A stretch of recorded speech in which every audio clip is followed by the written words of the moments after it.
Okay, this is the unit connected to my motorcycle. The memory card is in. It's a new memory card. I've changed it thinking that that might have been the problem. I power up the motorcycle. The unit powers up without problems. And if you look at it, it looks like it is recording based on what I see. Turn off the recorder so that I can go in. When I scroll to see the rear camera, I get nothing. When I scroll to see the split camera, I get nothing, as if we only had one camera attached, which both are attached.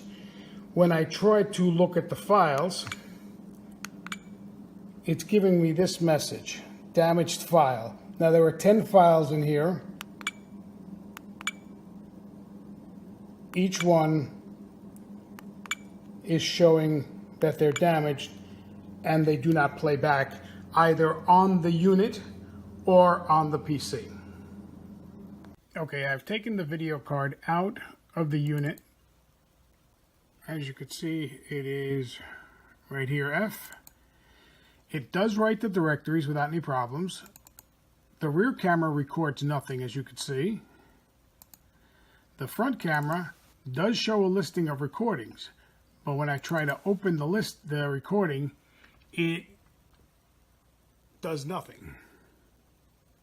There's the recording. There's the program itself.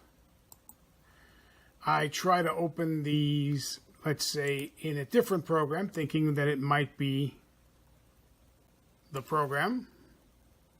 I'll use, for example, Windows Media Player. Windows Media Player does open, but it gives me an error. Media Player encountered a problem while playing the file. So then I've tried even using the default program for AVIs, which is QuickTime Player.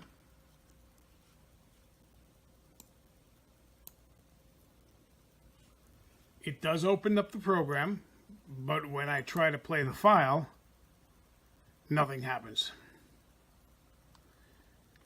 So it seems to be that the unit is not recording properly. The rear camera and the front camera recordings are all corrupt, so the problem seems to be in the head unit itself.